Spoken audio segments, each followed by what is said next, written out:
The first thing Tavren Sol learned about stolen fire was that it would not burn wood.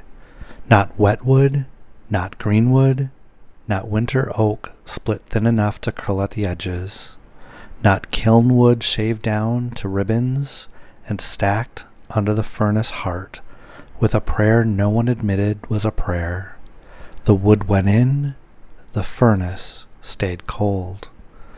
When Tavren pulled the bundles out again, every shaving was untouched, pale, and dusted with gray ash that smelt like temple after the doors had been sealed.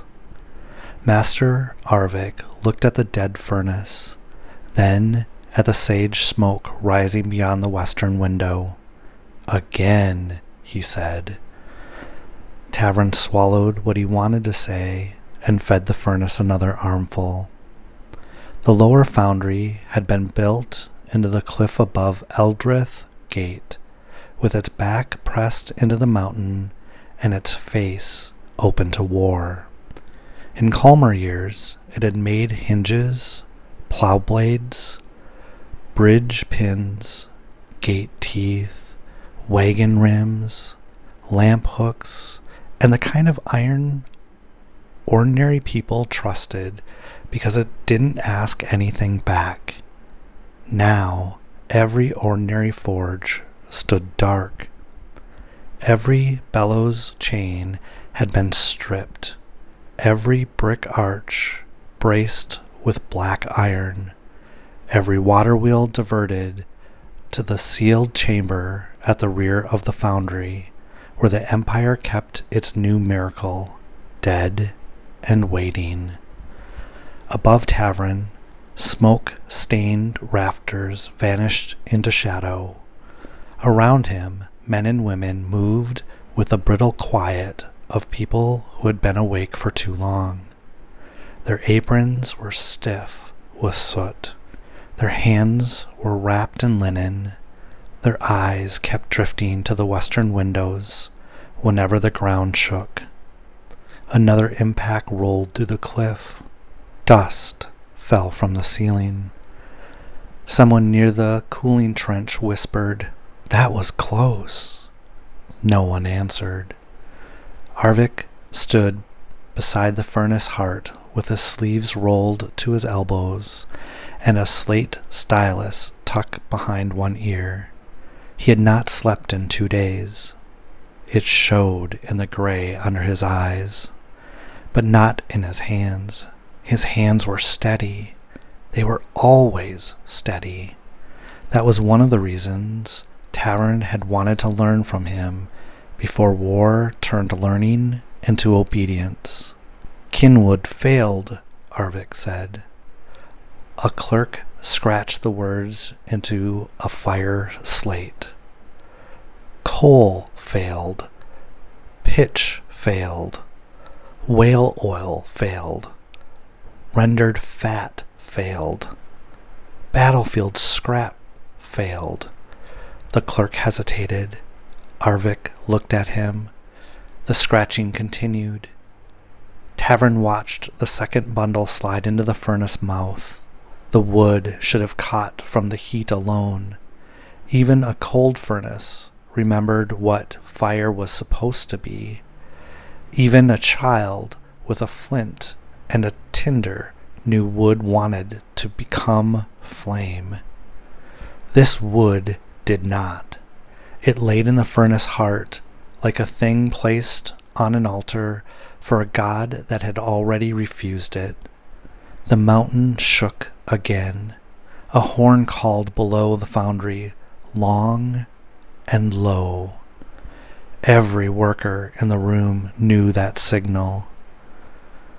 Outer ditch breached. Tavren turned before he could stop himself.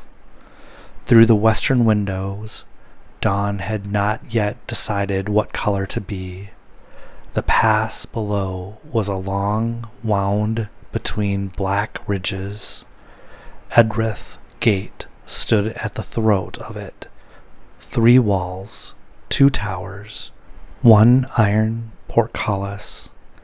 and thousands of tired bodies trying to keep the Empire's western road from being cut in half. The enemy had dragged siege frames through the night under the wet hides. Now their shapes leaned out of the mist like unfinished houses. Imperial signal fires burned blue-white on the inner wall. Red flags snapped from the North Tower. North Tower under pressure. Tavren knew that tower. He knew it because Lysa's last letter had said she could see the foundry roof from there when the smoke cleared. He knew it because she had drawn the tower badly in the margin, all crooked lines and one little stick figure waving from the pulpit. He knew it because he had folded that letter so many times that the creases had begun to tear across her name. Tavren. He turned back too quickly. Arvik's gaze had followed his. If you need to look at war, the Forge Master said, look once, then work. I'm working. Not if your eyes are outside. Tavren wanted to say his sister was outside. He wanted to say half the city was outside. He wanted to say no one in the foundry had the right to speak as if war were a distraction when every hammer stroke, every fail test, every sleepless hour had been ordered in the name of saving the people now dying under their windows. But Arvik already knew that. That was the worst part. He was not cruel because he misunderstood the cost. He was cruel because he had counted it. Tavren took the iron tongs, reached into the furnace heart, and pulled the second bundle free. Cold, untouched, ash gray. This time, the ash held the faint shape of fingers. Not burned fingers, not bone. Nothing so simple or honest. Just the suggestion of a hand pressed once into the dust and removed before anyone could prove it had been there. The worker beside Tavren made the old sign of warding, thumb to brow, 2 fingers to mouth. Arvik saw it. Do that again, he said, and I'll have you reassigned to the wall. The worker dropped his hand. Tavren didn't blame him. The wall meant arrows, stones, boiling pitches, hunger, and the long, narrow luck of whether the man next to you fell first. The foundry meant food, wages, roofed work, and a chance to matter before you died. That chance was why Tavren had come to Arvik at 14 with burned sleeves, quick hands, and no letter of recommendation except the little tools he had made from scrap behind his mother's stove. That chance was why Lysa had joined the gate levy before him. You have hands worth protecting, she said. Then she had tied a strip of red thread around his wrist. It was still there, darkened by soot and sweat, hidden under the edges of his glove. Tavren touched it with his thumb. He remembered her fingers pulling the knot tight. Not too tight. Lysa never tied anything too tight, unless she was angry. The morning she left, she had not been angry. That had frightened him more than anger would have. So you remember which side of the fire you're on, she said. He had laughed because she was always saying things that sounded borrowed from better stories than theirs. What side is that? The side where it's warm people, Lysa said, not the side where it eats them. He had told her fire did both. She had cuffed him behind the ear and kissed him in the same place after. The memory came so clearly that for a moment the lower foundry vanished. There was only their mother's kitchen, the low red stove, frost whitening the inside of the window, Lysa's braid over one shoulder, and a song their mother hummed when there was not enough coal to make the room warm, but enough to pretend. Then the furnace heart clicked. Every head turned. Inside the dead engine chamber, something metal answered. One note. Soft. Hungry. Arvik stepped closer to the furnace. What did you do? Tavren lowered his hand from the thread. Nothing. The furnace heart was still cold. The wood still had not burned. But beneath the ash on the second bundle, one shaving had curled black at the edge. The clerk whispered, Response? Arvik's face sharpened. Write that down. What category? The forge master looked at Tavren's wrist, then at the furnace mouth. Unclassified. Another horn sounded below. This one was shorter, sharper. North wall reinforcement requested. Tavren's stomach tightened. Arvik heard it too. Everyone did. For one breath, the whole foundry stood inside the same knowledge. The ordinary world was failing, and the impossible one had just moved. Then the bronze speaking tube by the overseer's table clanged. A runner burst through the east arch with rain on his cloak and a sealed dispatch case in both hands. Direct order from the capital, he said. For Master Arvik only. Arvik took the case. The seal was imperial sunburst wax over black thread. Not ordinary military cord. Registry cord. Tavren recognized it because every city child recognized death paperwork. You learned the color before you learned the law. Black thread meant the document had passed through a register's hand, or through someone powerful enough to make a register's hand irrelevant. Arvik broke the seal. He read it once, then again. The second time, he didn't blink. Tavren saw only a few lines from where he stood. Arvath. Registry incident confirmed. Divine authority, responsive to human instrument under pressure. Proceed with force operational trial. Complete ignition before midnight. Arvik folded the dispatch and tucked it into his apron as if it were any other order. But his eyes had changed. They no longer looked tired. They looked relieved. That was when Tavren became afraid. Not when the furnace refused wood, not when the ash shaped itself like fingers, not when the siege horn sounded for his sister's wall. He became afraid when Master Arvik looked at a miracle that would not burn and saw a procedure he had almost solved. Open the Ember Vault, Ulrich said. No one moved. The order did not need repeating because everyone had failed to hear it. It needed repeating because everyone had.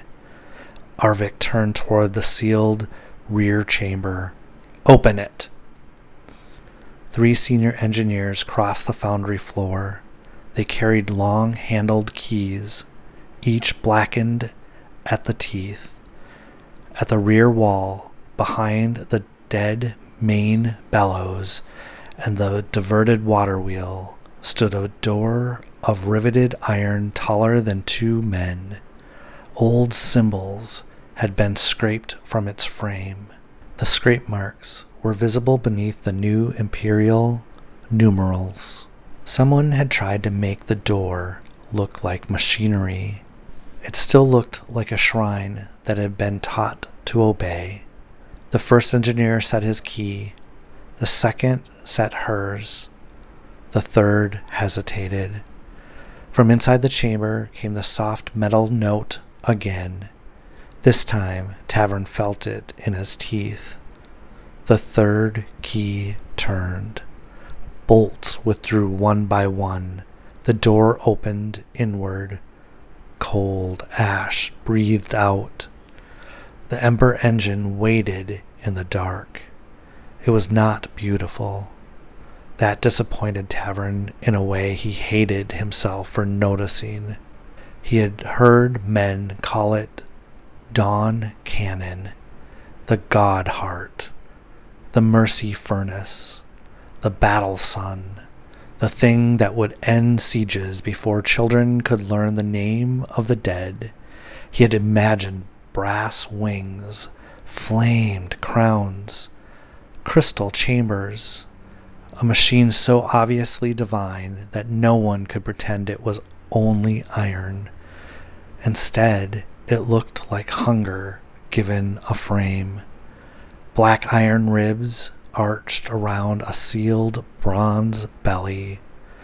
4 great wheels had been locked under its carriage, each banded in the dull metal that showed no hammer marks. Ash glass slits ran along its sides like closed eyes. Its furnace mouth sat low and wide at the front, empty as a throat. Around the mouth, beneath fresh measurement marks, Tavren saw old carving. Not words he could read, not imperial. Hands, open hands, palms lifted around a small flame. Someone had chiseled most of them away. Beside the engine stood the captive priest. Tavren had seen him twice before from a distance. The foundry workers called him Ash Priest, because that was easier than asking what god he had served before the Empire took the temple. He was thin, older than Arvik, with gray-black hair tied behind his neck and a burned cord wrapped around one wrist.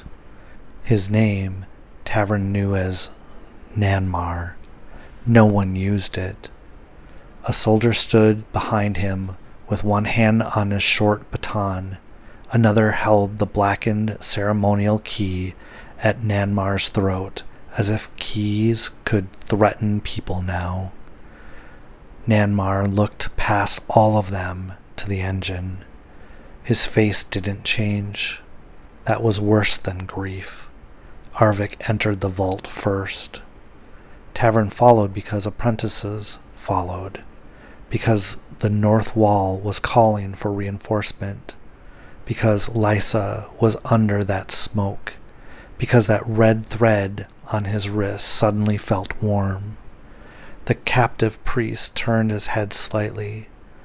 For one breath, his eyes met Tavren's. Then he looked at the thread. "Take that off," Nanmar said.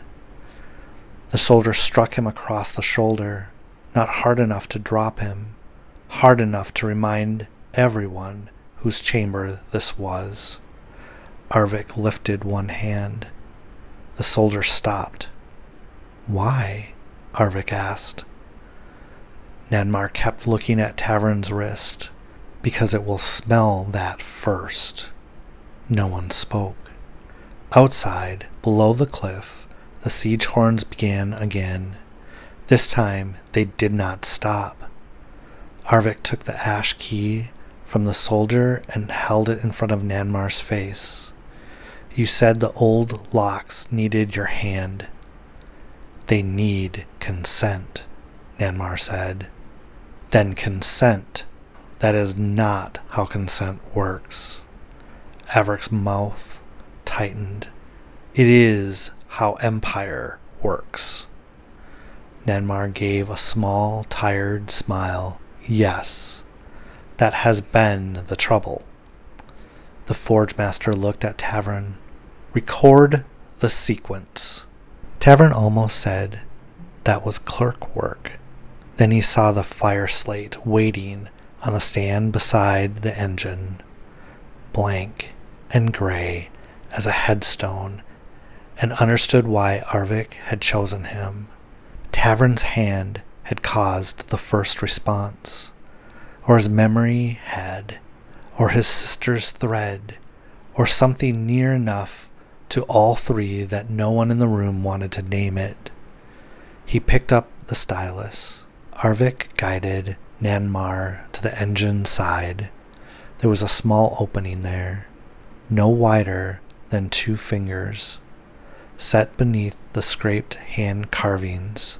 Nanmar rested the ash key against it, but did not turn it. Speak the ignition words, Arvik said. They are not ignition words. What are they? A welcome. To what? Nanmar looked at the cold engine. To a guest you have chained in the cellar. Arvik leaned closer. Speak. The priest closed his eyes. When he began, the words did not sound like a spell. They sounded like someone remembering a door code from a childhood house. Low, plain, almost gentle. Tavren did not understand the language, but the engine did. The ash glass slits clouded from within. The furnace mouth opened a little wider. Every lamp in the vault bent toward it. Nanmar stopped. Arvik waited. Nothing else happened. Again, Arvik said. Nanmar did not answer. Arvik signaled.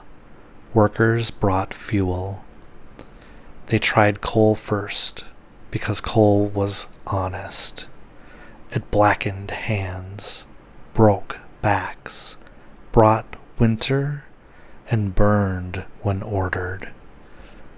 The coal slid into the furnace mouth and came out dull and whole.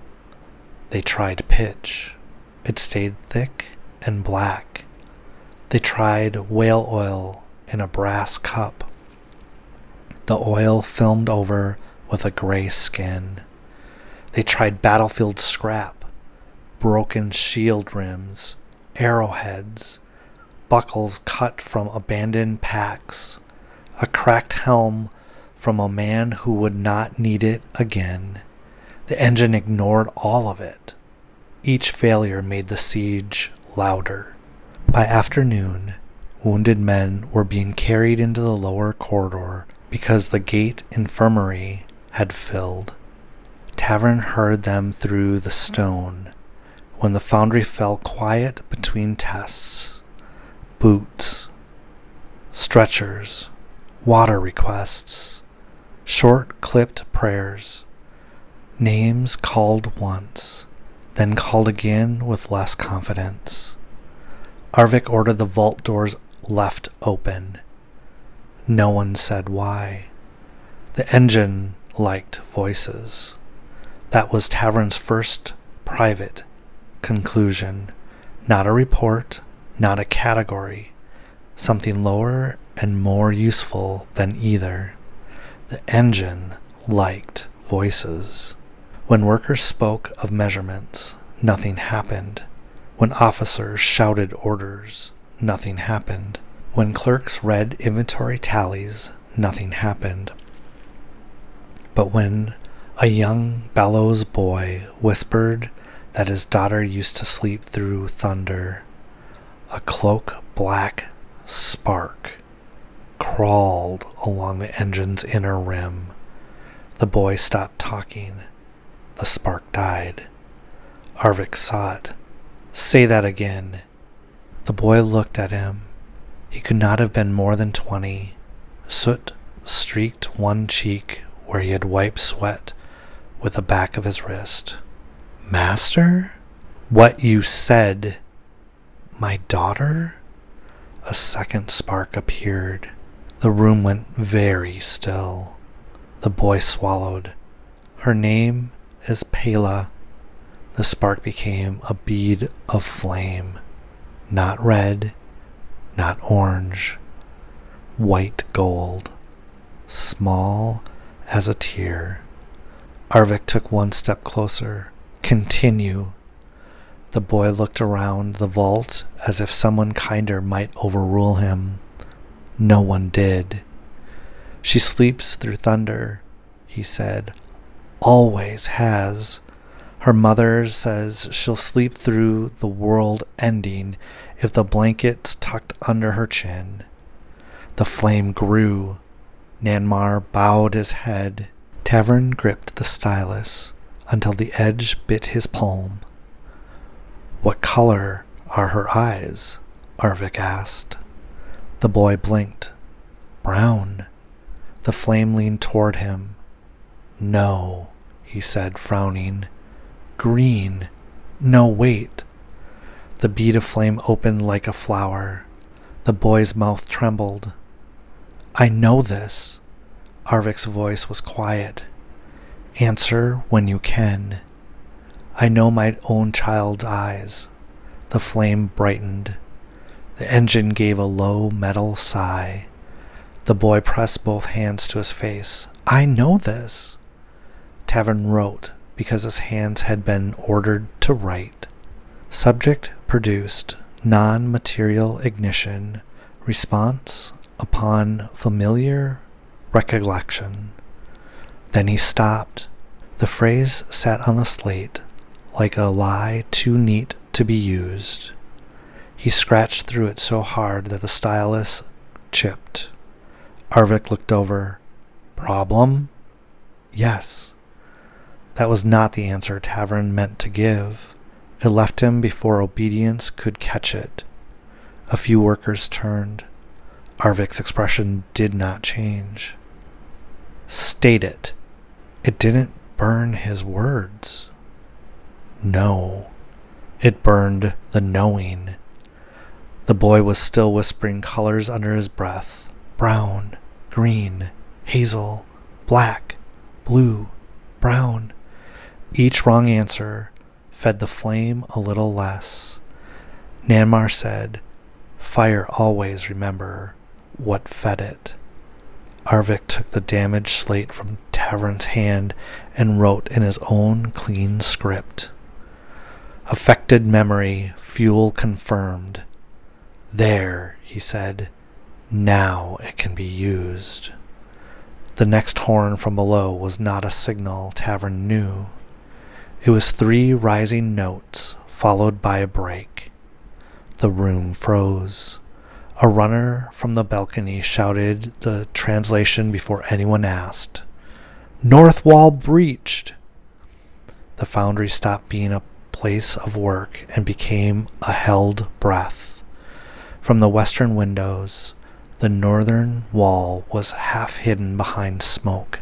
Red flames hung tangled from the pulpit. Men moved along the wall in clusters too small to be formations. Something large struck the outer stone, and the whole pass answered. Lysa was there. Not in the idea of there. Not in the patriotic there that officers used when they talked about units and losses.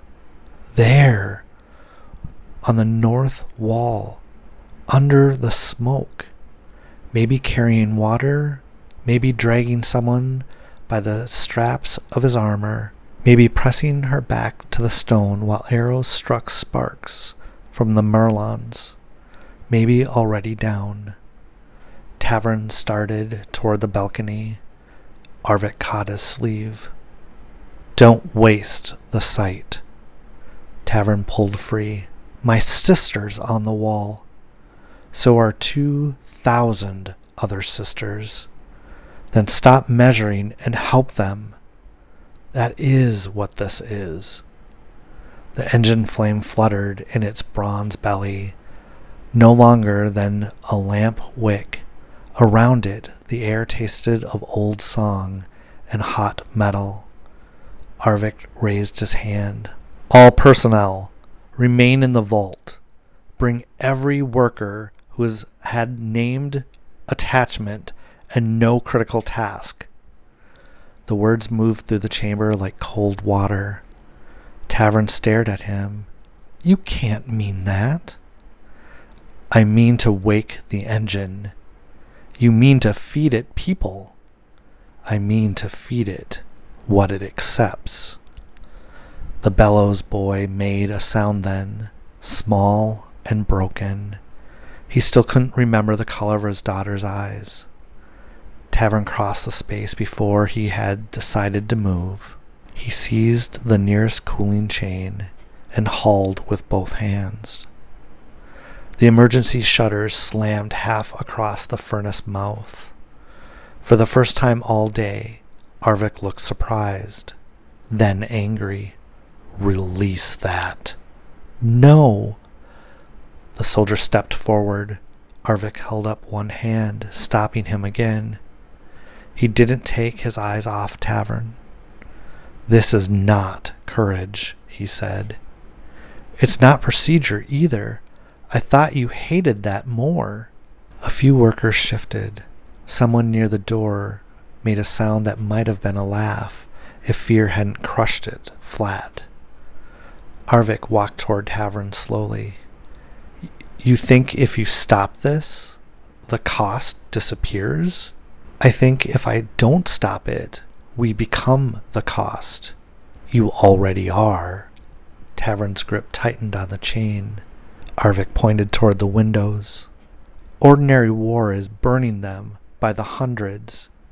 It's taking hands, lungs, sons, sisters, names from door lintels, whole streets from maps. You object because this furnace is honest enough to show you the price in one room. It takes what bodies were for, Nanmar said. Arvik turned. The ash priest stood beside the engine with his burned cord hanging loose from his wrist. What? Arvik asked. Bodies die, Nanmar said. That is their right. They return. They are mourned. They leave shape behind them. This takes the love out before the bodies fall. It leaves people walking around the hole. Arvik's face hardened. Poetry is not strategy. No, Nanmar said. That's why you keep surviving it. The engine struck the half-shut shutters from inside once. The chain jumped in Tavren's hands. The flame was growing, not from fuel, not from the workers yet, from the room itself, from the fear in it, from the names being swallowed behind teeth. The red thread burned hot against Tavren's wrist. Below the foundry, the horns changed again. No translation came from the balcony. None was needed. The north wall had just breached. It was failing. Tavren saw Lysa as clearly as if she stood in the vault, one hand around a spear shaft, hair coming loose under her helmet, mouth set that stubborn line she used when she had already chosen and was waiting for everyone else to catch up. The fire saw her too. The red thread tightened, not around his skin, around the memory. Tavren was back in the kitchen, frost on the window, stove gone low, their mother humming because children slept better when hunger sounded like music, Lysa's fingers working the knot, her voice saying, "Not the side where it eats them." The engine opened its furnace mouth wider. He smelled bread. They had not had enough flour to make. He heard their mother's song. No words, just the turn of it, the little lift on the third note, the hum she used when Tavren from the next door cried after his father had died, the same hum she used when Lysa came home with split knuckles and no apology, the same hum she used when Tavren burned his first tool so badly it had fused to the brick. The fire leaned closer. Tavren understood then why the wood had not burned. Wood was only wood. Coal was only coal. Oil was only oil. The thing change inside the engine had been a god of hearths before it was a weapon, not a god of flames in the abstract, not a god of battle crowns and siege lines, a god of warmth passed hand to hand, a god of the first spark kept alive through winter, a god of the little fire that made a room mean home. The Empire had not stolen fire, it had stolen what fire was for. Arvik saw Tavren's face change. "What do you have?" Tavren looked at the western window. Smoke covered the north wall now. He could not see Lysa. That decided him more cruelly than was seen her would have. "I know what it wants," he said. Nanmar closed his eyes. Arvik stepped closer. "Can you give it?" Tavren should have said no. A clean man would have said no. A wiser man might have said that victory bought this way would teach the Empire to keep buying, that one saved wall would become 100 engines, that the thing that they woke tonight would not go back to sleep simply because they regretted the bargain after.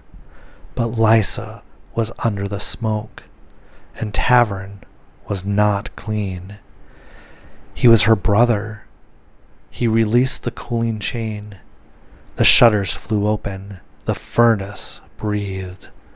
Tavren took the red thread from his wrist. For a moment, it clung to his skin as if it had grown there. Then it came loose. It was such a small thing to hold in front of the war machine. A strip of thread, soot dark, frayed at one end, no heavier than a promise. Tavren placed it on the furnace lip. "Not all of it," he whispered. Nanmar looked at him with terrible pity. "Fire does not bargain like people," the priest said. "No," Arvik said, "but it answers." Tavren thought of Lysa's hands. The thread caught. White gold flames rose without smoke. It didn't consume the thread at first. It examined it. It moved along the fibers like a blind hand reading scars. Then it reached through. Tavren heard his mother's song become clear enough to break him. One line. Two. The lift on the third note. Lysa laughing because she had sung it wrong on purpose. His mother tapping the spoon against the pot. The stove throwing more red light than heat. The exact shape of his mother's face as she turned toward them. Then the face blurred. Tavren grappled for it inside himself. The engine drank. He remembered her hair. No, her scarf. No, the way she stood when she was tired. No, her hands. No, her hands were cracked around the knuckles. From light and cold water. Her left thumb bent oddly from an old break. She smelled of smoke. Iron filings and soap when soap could be afforded. But her face. The furnace roared. The Ember engine woke, not all at once. First the ash glass eyes lit from within. Then the black iron ribs expanded like lungs taking their first breath after years underground. Then the sealed bronze belly opened, seamed by seam, and white gold fire ran through channels no hammer had cut. Chains snapped taut. Wheels turned before anyone released them. The workers stumbled back. Arvik shouted orders, but for once the engine moved before the orders found it. It rolled toward the western gate of the vault, slow at first, then with purpose. The foundry floor shuddered under its weight. Iron guide rails screamed. The diverted water wheel spun dry. Every lamp went out except the fire inside the machine. Tavren fell to one knee. Someone caught his shoulder. Nanmar. The priest's hand was thin and hot. "Hold to one thing," he said. "What?" "One thing it has not taken." Tavren tried. Lysa. Her name stayed. Lysa. Her braid stayed. Lysa. Her hand tying the thread. No, the thread was gone. The engine reached the foundry western mouth. The outer doors burst open. Night rushed in, full of smoke, horns, screaming, rain, and the iron stink of a gate about to fail. The Ember Engine lowered its furnace mouth toward the Edrath Gate. For one heartbeat, nothing happened. Then, the pass filled with dawn before dawn. White gold fire crossed the distance without smoke. It didn't splash like oil or scatter like sparks. It moved in a single wide breath, pouring over siege flames, wet hides, tower wheels, ladder heads, and the broken ground before the north wall. Men became silhouettes and vanished behind light. Wooden frames folded inward. Iron bands glowed. The enemy horns broke into confusion. On the walls, imperial soldiers dropped behind stone and shielded their faces. Tavren could not see Lysa. He could only see the wall hold. The engine fired again. This time, the recoil drove cracks through the foundry floor. Workers shouted. Arvik was laughing, or coughing, or both. The fire painted his face gold and made him look younger than Tavren had ever seen him.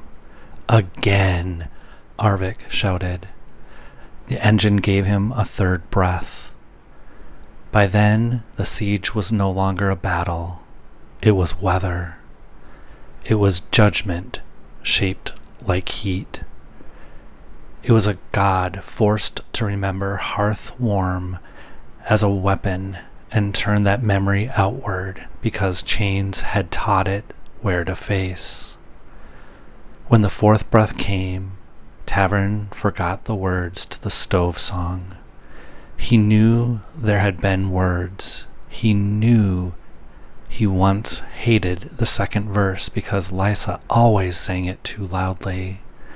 He knew his mother had hummed when words would have woken the smaller children.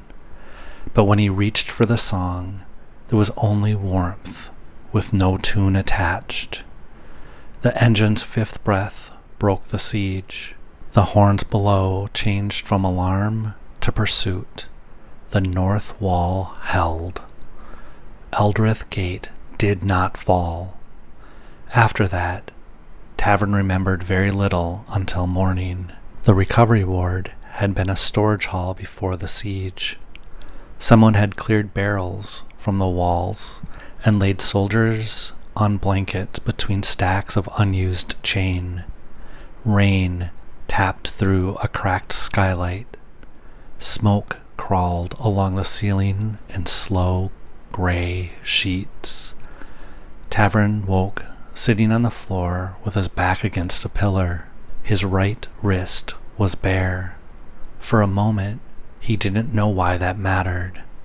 Then, Lysa said, "You look terrible." He turned so fast, the ward spun. She sat 3 blankets away, with one arm in a sling and soot across her forehead. Her helmet was gone. Her braid had come loose. There was a shallow cut along her cheek, already cleaned and bound. Nothing fatal. Nothing even memorable compared to what the ward held around them. Alive. The word moved through Tavren with such force he almost laughed. "You're alive," he said. "I noticed." He crawled the distance before dignity could interfere and grabbed her good hand. She squeezed once. Hard. Too hard. That was Lysa. That stayed.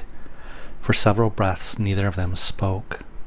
Around them, men and women cried, slept, called for water, thank gods they were no longer supposed to name, and asked questions no one wanted to answer. Outside, the victory bells were beginning in the city below. One tower, then another, all slightly out of time. Lysa looked at his bare wrist. "Where's the thread?" Tavren opened his mouth. Nothing came. Her eyes narrowed. "Tav!" "I used it." "For what?" He looked toward the foundry doors. Lysa followed his gaze. She had seen the fire from below. Everyone had. "Oh," she said. That was all. Then softer, "Was it enough?" "You're here." "That's not what I asked." He almost smiled because she was alive enough to cut directly to the thing he didn't want to touch. "No," he said. "I don't think it was enough." Lysa shifted, wincing and leaning back against the wall. "Our mother had a song," she said. The words struck him harder than the engine's recoil. "Yes." When the stove was low. Yes. It had a ridiculous part. Yes. She frowned. Tavren waited. Her mouth shaped the beginning of the tune and failed. She tried again. Nothing. Her face changed. Not fear first. Confusion. Then anger. Then the small child panic of reaching for a familiar thing in the dark and finding empty air. "I know it," she said. "So do I." "No, I know it." "I know." What was the ridiculous part? Tavren shut his eyes. He saw their mother's hands. He saw the spoon. He saw frost inside the window. He saw red stove light on Lysa's braid. He saw everything around the song. Not the song. Lysa whispered, "What did you burn?" Tavren could have said the thread. He could have said a memory. He could have said nothing that would satisfy either of them.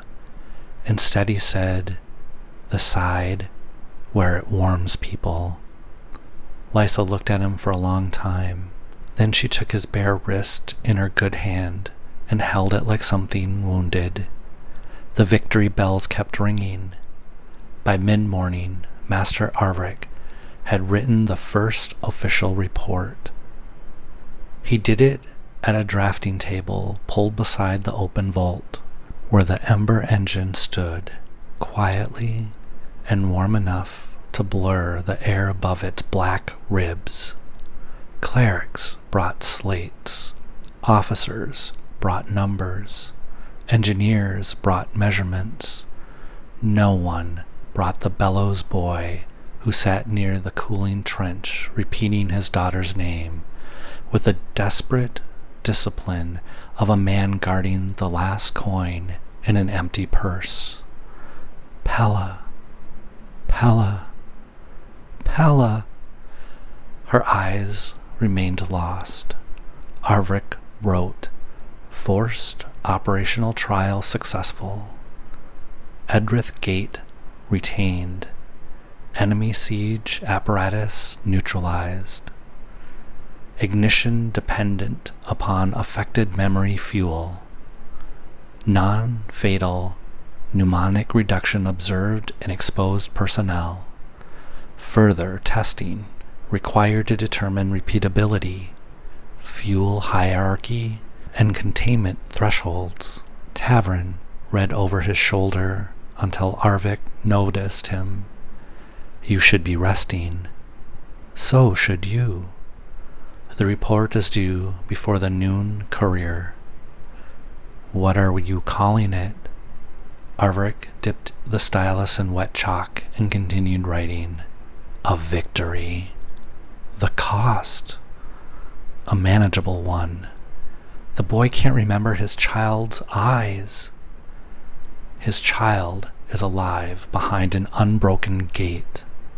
My sister can't remember our mother's song. Your sister is alive behind an unbroken gate." Tavren stepped closer. "And when they build 10 more of these?" Arvik stopped writing. For the first time since the dispatch had arrived, he looked old. "When they build 10 more," he said, "fewer sisters will stand on walls." "You believe that?"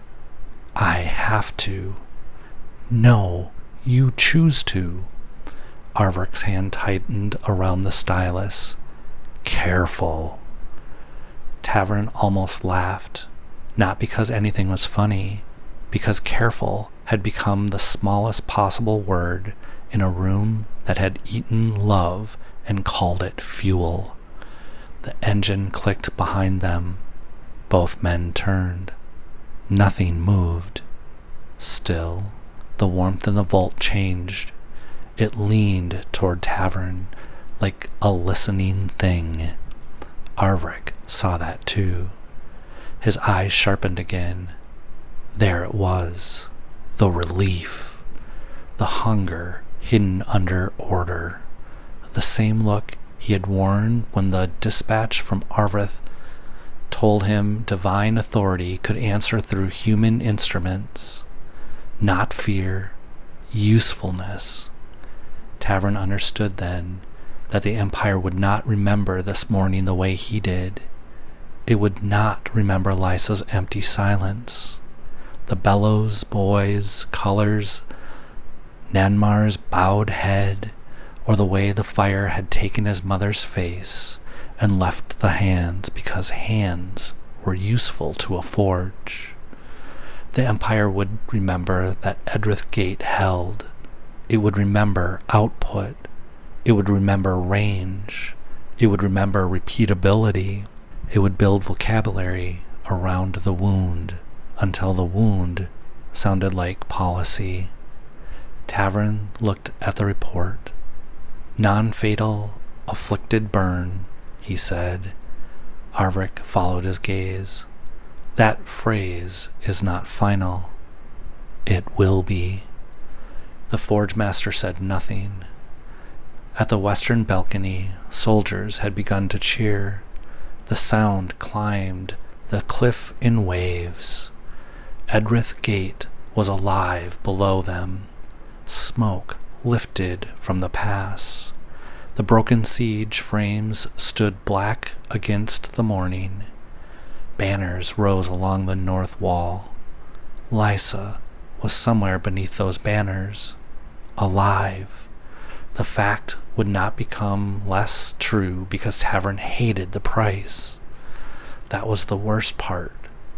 Nanmar stood at the balcony rail, unguarded for the first time Tavren had ever seen him. No one had freed him. No one had needed to. The soldiers were cheering too loudly to remember the old priest who had told them what the fire was. Tavren walked to him. For a while they watched the victory together. Below, bells rang from Edrath Gate. Above, smoke thinned into a pale morning sky. In the pass, men moved like dark marks across a page that had not decided what story it was willing to tell. "I saved her," Tavren said. Nanmar didn't look at him. "Yes." "I would do it again." "Yes." Tavren hated him for not arguing. He hated him more for understanding. "What happens now?" Nanmar rested his burned wrist on the stone rail. The cord there had once been red too, maybe before ash took the color. Now they will call it a weapon. "It is a weapon." "No," Nanmar said. "It's a wound pointed outward." The cheering rose. Behind them, Arvik's style scratched across the report. Tavren looked down at his bare wrist. For a moment, he felt the thread again. Then the feeling vanished, and he couldn't remember whether Lysa had tied the knot with one loop or two. The loss was so small he almost missed it. That frightened him more than the pain would have. Was it supposed to happen like that? He asked. Nanmar's face turned toward the foundry, toward the engine, toward the Empire already learning how to write better instructions for stolen gods. "No," the priest said. "It wasn't supposed to happen at all." The Ember Engine clicked softly in the vault. Arvik's report dried in a clean white lines.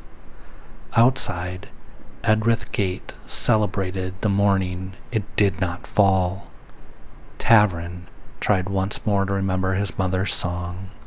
The fire remembered first. Nanmar looked at the cheering soldiers and said, "It didn't malfunction." It answered.